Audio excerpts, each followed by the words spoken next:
Organismic integration theory is a mini-theory from DC and Ryan's self-determination theory. Organismic integration theory gives us a way to categorize how people's behavior is regulated and how they feel about the activities they engage in. For example, let's use foreign language learning as the activity. We could learn a language because it's really just the most enjoyable thing for us. In this case, learning a new language is similar to the rush that skiers might experience when mastering a challenging hill, or the flow that artists feel when they are completely absorbed in creating something new. This orientation and form of behavior regulation is called intrinsic motivation. Those with this orientation engage in an activity because it is, to them at least, inherently interesting.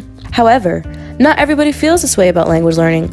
Completely opposite of the people who are intrinsically motivated are people who feel that learning a new language is a pointless, if not impossible task to master, and they would rather avoid it. This orientation is called amotivation. People who are amotivated are less likely to enroll in language classes, and if they do, they likely will withdraw as soon as possible. There are many other reasons for learning a language that would not be considered intrinsic to the activity, but are still regulated by the self or by factors apart from the self. These types of regulations would be considered as falling under the umbrella of extrinsic motivation, and they lie on a continuum of self-determination. The least self-determined form of extrinsic motivation is external regulation.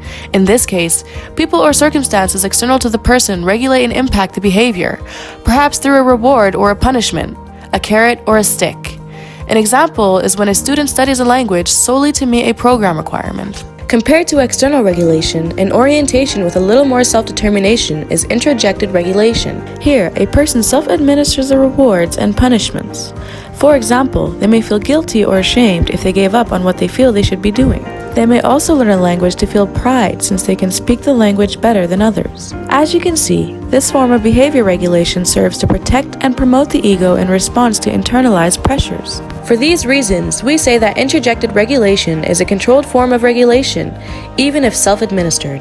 A more autonomous form of regulation is identified regulation. In this form of regulation, people do an activity, like language learning, not necessarily because they love it, but because they believe the activity is important for achieving personal goals or are a part of their identity. For instance, if being a good teacher is important to your identity and your students speak a different language than you do, you might learn that language to communicate better with your pupils, which would help you be a better teacher. Finally, integrated regulation is similar to intrinsic motivation, where individuals engage in an activity that is fully self-determined.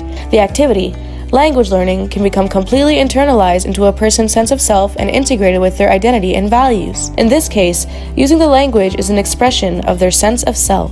The way we've described the different forms of regulation suggests that different people have different general orientations. And although an individual might have some general tendencies, they might still experience any of these orientations in different contexts. For example, their motivations might differ for different language classes and even for the aspects of the language itself, like writing versus reading.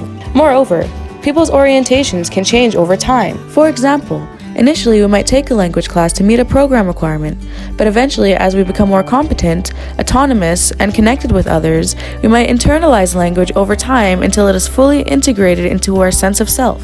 Thank you for watching! Special thanks to the Intercultural Communication Lab and Kimberly Knowles. Video and visuals by Yekta Sharafuddin Zadeh. Voiceover by Rawan Al-Kayali. To learn more about self-determination theory, read Ryan and DC's 2017 book called Self-Determination Theory: Basic Psychological Needs and Motivation, Development, and Wellness. Please share, like, and subscribe.